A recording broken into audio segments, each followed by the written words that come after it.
Welcome to The Business Fighter with Henry Penix. Henry has been the CEO, founder, and consultant to hundreds of companies worldwide. He retired a multimillionaire, financially independent at the age of 35.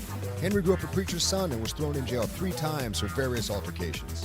He knows what it means to come from nothing and have to fight his way to the top. Henry is the business fighter who will teach you strategic skills for winning in business and in life. Don't just spectate, participate. It's time to get in the ring. Hey guys, Henry Penix, the business fighter, coming to you with another great podcast. We are graced with the presence today of a former coach who is now coaching people in their daily lives. He's got a company called Monster Producer. I can't wait to see what that's all about. And we're happy to welcome today Coach Micheal Burt. Henry, thank you for having me. I like that. I love your concept, business fighter, man. You don't have any fight in you now, you don't have any fight. Every fighter needs a coach. Every coach needs a fighter to coach, and so I think we're gonna get along wonderfully. We had some technical difficulties on my end, and I was telling Coach Burt, I said that either means that I'm not supposed to do something, or I need just to buckle down, bust through the wall, and get it done. And we both immediately agreed it was the latter. So I know we've got the same heart, the same spirit with things. So Coach Burt, let me know kind of a little bit of what you're doing today. Give me like a 60-second summary. And then I want to back up and talk about what you used to do, some of your coaching experiences, what got you into coaching. I've coached my son's team. I coach some competitive sports myself, so I know we're going to be right on the same page. But give my viewers that, and if I interrupt you, it's only because I want to drop like a golden nugget for my viewers, and I've heard a point that I want to reemphasize. So let's give them something to listen to. What made you get into Monster Producers? Well, I was riding down the road one day, Henry, and asked one of my employees after I built my coaching company what he thought we did. And he said, "Do you want to know the truth?" And I said, "Well, sure I do." And he said, "Man, I think you are a freaking monster producer." He's like, "I have never worked with anybody with the intensity or focus that you bring to the table." And he said, "I think what we do is produce other monster producers." And when he said that, I latched onto that and then built a multi-million-dollar coaching brand out of that one concept. So what I spend most of my time doing every day, Henry, is coaching literally thousands of people around the country, either individuals or corporations and companies, towards some dominant focus in their life. Oh, that's awesome. So now let me back up a little bit and ask you, what got you into coaching in the first place? Not well, I guess you've always been people coaching, but when you coached, I believe it was basketball. What led you to have the drive and the intensity and all of that to even get into coaching in the first place? When I was 15 years old, I got a call one day from one of my Little League baseball coaches, and he said, "I've been asked to coach a junior pro basketball team. You're a point guard on the basketball team. You have this knowledge. You're like a little coach. Would you help me coach this team?" And thank goodness for that phone call, because as soon as I started coaching those kids, I knew this is what I'm supposed to do with the rest of my life. Lots of people believe that you find your purpose or find your why is a popular thing, and then you go pursue something. I actually believe the opposite. I think many times in pursuit of something, your purpose actually finds you. And I didn't know I wanted to be a basketball coach until I started coaching. And the minute I started coaching at 15, I loved it. I would go on to be the youngest head coach in the state of Tennessee at the second largest high school at 21 years old. And by 25, I was writing books about how I was engineering these kids to win by using the whole person theory, because I was a deep disciple of Dr. Stephen Covey. And so I was using a deep methodology to coach kids. And because of that, we began winning lots of games. And people were constantly asking me, "What are you doing with those kids? And how are you doing it?" And so I said, "I don't have time to explain it." So I started writing books about it. And the books, unbeknownst to me, I had no intention of coaching adults, none. I wanted to win championships at the high school level, go to college, be the next Gino Auriemma, and that was really my life's passion. And then by my third book, companies began to hire me to speak to their people, big companies, State Farm, National Healthcare, big Dell Computers, and so I was going in and speaking to their people, and then they would say, "Well, will you how much would it cost for you to coach our people?" And that really got me thinking, maybe one point when I retire from athletic coaching, I'd like to be a business coach. And that's really what happened at 31 years old.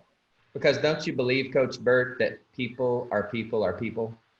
Yes. You know, I mean, I've coached some very high-powered CEOs. I've coached some, companies myself. I had a coaching company. I had about 15 employees that would help do that all over the globe. And for me, whether I'm coaching a CEO of a $1 billion company or I'm coaching my son's soccer team, you have certain needs, you have certain desires, you have to have certain affirmations given back to you. And if those core things are met, it seems like you can guide that ship about anywhere. Do you find that to be true? And can you elaborate on that a little bit? Yeah, I think a good coach, because of my coaching background in sports, there's a lot of interpretations, as you know, Henry, of coaching. Some people believe coaching is asking questions and guiding people to find answers. I actually believe, because of my athletic background, that a coach is a person that brings a structure. They bring a system and a structure to the equation. So over 12 years of being a business coach, I pretty much operate in 6 structures, okay? I help people activate what I call the Pray Drive, which is the book I'm writing right now on how to flip the switch. These are drivers of motivation that help you play at a higher level. Then we move to how they explain. Let me stop you right there. If you say Pray Drive, in my mind, and I could be wrong, but I think of a lion hunting its dinner, and it's hungry, and if it doesn't get that prey, it's going to die. It's appropriate that maybe the picture behind you should be the cover of the book. Oh, because the reality is, I'm going to tell you where I came up with this concept. There's nobody in the world talking about Pray Drive the way I do. If you Googled it today, there literally is no person other than me. I heard an obscure psychologist once in a workshop who was in the war dog division of the Vietnam War. He went out every morning with a dog, and the dog would sniff out bombs, booby traps, ambushes. And he talked about the dog having a prey drive, Preydrive. Mm-hmm. And as he was talking about this, I had the big revelation that humans have a prey drive. Mm-hmm. It is an instinctual ability to see something and go get it. It is an instinctual ability to see something in the mind and have the persistence and intensity to pursue it. And so I really realized, what happens, you're going to get it. Yeah, and I really realized that I've spent my life over since I was 15 years old, the last 28 years, activating that prey drive. It gave a definition to what I had been doing my whole life. I just didn't know how to call it that. Mm-hmm. So then I started studying and breaking down the different motivational models. There's about 20 motivational models. They all say the same thing, roughly, that we move toward things we want physiologically, psychologically, biologically. We move towards something we want. Well, the problem with most Americans is once they get to a comfort level, they don't want anything anymore. Their satisfied needs don't motivate them. They get fat and happy. Which is why we live in a nation of complacency. Uh-huh. Which is why it's so hard. So I spend a lot of my time reactivating the drive, typically in middle-aged folks that have been successful. Mm-hmm. I'm very popular in the insurance space, which are a lot of middle-aged folks that have made a bunch of money and they got lazy. Right. But I also spend time activating in young people. I was just coaching a young entrepreneur, 25 years old, a few minutes ago. And so I spend time, I've codified these drivers based on my 28 years of experience of what really activates that prey drive in a person. And is it easy for you to identify and assess where a person is in their life and then know what model to push at them? It is. And we're actually developing this prey drive assessment, no different than a DISC assessment or another assessment that a company can get, because that's what I want to know as a CEO of a company. How much prey drive do you have? What is the activator of your drive? Right? When you meet adversity, how will you handle it? And many of the personality profiles will tell you some of that, but it doesn't measure how much fight you have in you. You know, a lot of the personality profiles does not measure like, man, during COVID, how's this person going to respond when they meet unexpected adversity? Are they going to lay down? Are they going to fight? Are they going to, how have they been conditioned throughout the course of their life? Right. So to your question about business, yes, I coach people through a structure. And typically through that structure, I find a missing structure. I find a gap or a hole. And that's where I help people get a lift or an increase in their business by finding that. And I'm coaching them. I do ask questions, but my coaching style is, you know, if you had the answers, you probably wouldn't come to me, right? I'm helping you find and feel some kind of structure in your life. And I'm going to give you the structure. Now let's figure out how we can help you. I love that because, and I used to use in some of my speeches that I would give, like having a basketball court out there. I'll use that analogy since you're a former basketball coach.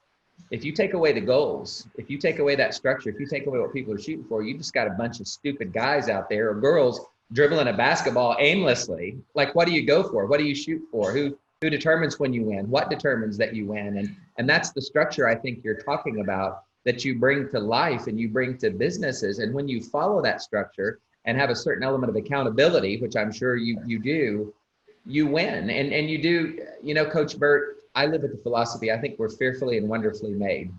I think I've got a creator that has made me a Ferrari plus. Best Ferrari, whatever your favorite sports car is, that's what I see myself as.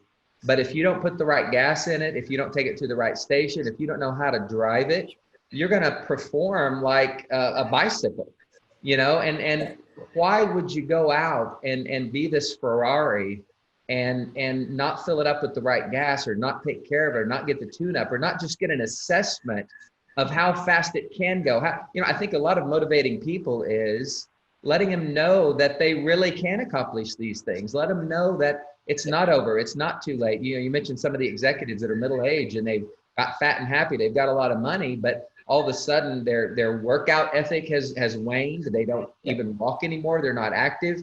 That makes their sex drive low. That, talking about the whole person before you even get into the business of making that business zoom and add millions or hundreds of millions of dollars a year to their bottom line. It's that whole person first. And that's what I love about you. And because if you're not together first at your core and you don't have the drive you should, or even the sex drive, it all matters. If you don't have that, you're going to suck at business or you're going to die early, because you have no vision. It says in the Bible, my father was a pastor, so I have biblical references. Without a vision, you perish. That means you become unserviceable. So what's your vision? What's your goal? And then what's your structure to get there? I love what you're saying. You're getting me motivated right now. Good. Well, one of the things that, as you were talking about the whole person, that was really what I learned under Covey from 18 to 25, is that Covey introduced a model called the whole person theory. And the whole person theory says people are made up of 4 parts: a body, mind, heart, spirit. Each of those parts produce different needs, different intelligences, different capacities, different dimensions. Yep. And when you don't feed all 4 parts of your nature, right, you become complacent, you become static. Think of energy as dynamic, static, or entropic. And then I started coaching one of the number 1 energy doctors in the world in Houston, Texas, named Stephen Hotze. And he opened my eyes to the physical piece of this, is because I was seeing lots of middle-aged people in my coaching program, I would say maybe even 38 to 50 years old, and they just were just like this. They had no energy, no enthusiasm, no vim and vigor. The Bible talks about having vim and vigor and attacking something. So I was having dinner with him one night, and I was explaining, man, I just see these guys and they're just going through the motions. And he said something I'll never forget. He said, Coach, as you age, the body begins to naturally decline and it quits producing things it needs to be successful. And he went through a whole list of things: testosterone in men, cortisol for stress, right? Thyroid, which controls your energy. And he said, these men or women who want to do it, their mind wants to do it, but their bodies they can't do it. They're just tired. They fatigue. Right. And until they get the vitamins and minerals and get their body clicking on a high cylinder, then they're never going to be able to do big things in the world because they don't have that fight in them. The body is prohibiting them from even going somewhere in their mind. So it's a pretty interesting and fascinating person. Me and my wife began going there to his wellness center. And sure enough, when he got all of my levels correct, 2 things happened. One, my wife got pregnant the second time, which we didn't think she would ever do again. And number 2, 7 years later after our first child, I just thought we weren't going to have any more children. And my doctor kept saying, no, when your wife comes to my wellness center and she gets her hormones right and her vitamins and minerals and her body's operating the way it's supposed to, then she will get pregnant. I kept saying, come on, doc, like that's not going to happen. And sure enough, I called him one night and I said, we're having a second child. Thanks to you, doc. We're having a second child. So he used to say, he had this saying, because many people 70, 74 years old would come in and they'd say, I'm tired and I don't have any energy. And if you go to a normal doctor, that doctor would say to you, Well, you're just old, man. You're getting old. And that's what happens when you get old. Right. Well, you know, he would see me and come to him at 74 and start a new career at 74, start a new business at 74. So he always joked with me and said, "Now, don't blame me when you double your business, coach. When you get all this energy, don't blame me when you double your business." I always thought that was a great tagline for him. Oh man, no. I want to drop a gold nugget now. You've dropped so many, man. Thank you so much. We could end right now, and it's like I've been fulfilled, and I know my listeners have. And by the way, we're talking to Coach Micheal Burt. If you're not watching us, he's an amazing coach. He is writing a new book called Pray Drive. And it's all about having that drive to go get your pray, to accomplish your goals and things like that. I highly, highly recommend him. Even the little bit I've been talking to him, he's already inspired me. But talking about losing your vim and vigor and all that, my father had another child when he was 73. Wow. He's 77, and my little sister is now 4. Wow. That's amazing. And his wife, this is just as big of a miracle. His wife, who was 48 at the time, carried the baby full term.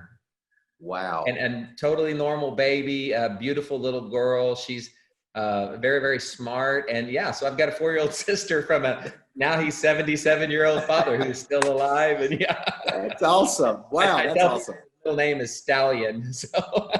Wow, that's impressive. I want to be like him when I grow up, but me too. But no, I totally get you. I believe that, and I think when you do have that vision, when you do have that structure, when you can bring your mentality of being in the coaching game so long, and some people without structure don't know they don't have the structure. You know, like especially successful business people that I talk to, they think the same old thing is going to get them along that they did, 10, 15, 20 years ago. And the truth is there's a core principle that stays, but everything else has changed. And if you're not on the latest technology, coach, if you hadn't have listened to that guy and went to Houston and went to that clinic and been open to new experiences, you wouldn't be where you are today. So by your own admission, just what you said. So I think when we open our minds and you can inspire people to go to that next level and be open for change and know that they can get better. And again, I'm going to repeat this. Know that they are wonderfully and fearfully made. Know that they have got, they're that Ferrari on crack, like they're the best running machine out there, and take advantage of it. And just because you turn 50 or you turn 60 or you turn 70 or you turn 80, the Chinese, I don't mean to ramble here, but the Asians have a deal where a lot of their CEOs become CEOs at 70 and 80 years old. We want to retire people at 65. But when you're 70 and 80 years old, now you've got the mental acuity, you've got the mental awareness, you've got the experience where you've seen enough and you can actually become more valuable. But for some reason in America, we say, dude, once you're 60, 65, let's see if you can get an early retirement. You need to go sit on the lawn and do whatever. I think the opposite. I think you're just fired up. I used to be on a speaking tour and I spoke with a guy named Zig Ziglar. Like a long time ago. I met him, the redhead. I stayed on that tour for about 2 years, and he would always say, "I'm not retired, I'm refired. I'm refired up." And when I would go on stage before him or after him, he would say, "Henry, go knock 'em alive." It was never go knock 'em dead. I mean, even the words he would speak had power and structure and energy. And dude, I feel like I could talk to you for like another hour. Yeah. Well, I feel the same thing. I mean, what a great experience for you to go out there with Zig Ziglar and just be able to see that and bring your talent to the equation. But I'm sure that was an incredible experience for you. Yeah, no, to tell you the truth, the first time I spoke publicly, and I only did it because I'd done a very great big financial transaction, retired by the time I was 35 and went out. I thought, okay, there's got to be more. So I wrote a couple of books, and this guy who I was helping coach, he actually said, I've got this little company called Get Motivated. We go out on tour. Yeah. We build, stadiums, 20,000 people, yada, yada, yada. So we would go and get local celebrities and kind of speak on that. But he said, Henry, you should share this from the stage. What you've got's really a lot. And this interview is about you, coach. It's not about me. I don't, you asked the question. I just want to answer it. Yeah. So my first professional speaking engagement was following Zig Ziglar in Hawaii. and there was probably 5,000-6,000 people there. And I promise you, to this day, I don't remember what I said. All I remember saying to myself, almost in an out-of-body experience, was, "Don't pass out. Don't pass out." Yeah. I'm sure. Because first, he said it all. I couldn't add anything to the evening. I just related some of my personal experiences. But yeah, that was my make or break moment. And fortunately, I kept going, but I was so scared. I bet. And you know, I mean, I think, like you said, it's a great, I remember the Get Motivated seminars. And, and I remember, one came to Nashville that I went to many years ago, and it was full, 20,000 people at Bridgestone Arena. And they were these full days. And yeah, absolutely. I mean, so what an incredible opportunity and experience for you, man. That's amazing. But from that, it gave me the opportunity to identify who was real, who had the real passion. And not that you need to hear this from me, Coach, at all, but you're the real deal. I can already tell from some of the tenets that you've shared with some of my audience that you know what you're doing, you know what you're saying. Will you tell people how they can get a hold of you and directly connect with you? Because if they don't, they're going to be missing out. Yeah, go to Coach Burt, CoachBurt.com. I think that's the best place to go. YouTube, search Coach Micheal Burt. Anywhere you search Coach Micheal Burt and choose the medium you like, whether it be Instagram or Facebook or LinkedIn or Twitter or whatever. If you'll just search Coach Micheal Burt, you can see. But go to CoachBurt.com. All of our programs, all of our coaching programs are there, all of the retreats. I do partner with some of the biggest people in the world and do intimate retreats. It's something I really enjoy. And I have some really unique properties that I own around the country, a big 8,000 square foot lodge in Tennessee. Sits on 23 acres, and we do things there. And then I have a house in Florida that I do these intimate retreats at. It's really something I personally enjoy, spending time with people over a 2 or 3 day cycle. And we partner with really, really talented people to do that. So you can see and just select the preference that you have and how you'd like to be coached. Yeah, that's awesome. My hat goes off to you for not just hoarding this up for yourself, but sharing it with other people, because you don't have to do this. It's something people ask me, Henry, why are you doing interviews? Why are you doing this? Why are you doing that? I can't not do it. Like if I'm not putting that out and helping other people, I don't feel fulfilled myself. And I think a true coach such as yourself is kind of in the same boat. Like if you're not putting out, like you take in, you've got it going. But if you can't release that and share it with other people and help other people grow, you feel like a failure. Yeah, I do. 100%. Yeah. If I didn't have people to coach, when I was coaching games to win, teams to coach, I mean, that's all I've been doing my whole life. And I love it. I love it as much today as I did back then. And so thank you for having me today. I've enjoyed every bit of it. And I was serious about that painting behind you being the cover of the Pray Drive book. It would fit nicely. I'll tell Steve and Hank and those guys. Good. Awesome. All right. Well, I know we'll connect soon, and it's been a pleasure interviewing you. And I hope my audience right now goes to your website, looks for your new book coming out, looks for books that you've written before, and be blessed. This has been a pleasure. Thank you, Henry. Pleasure to meet you. Have a great day. You too.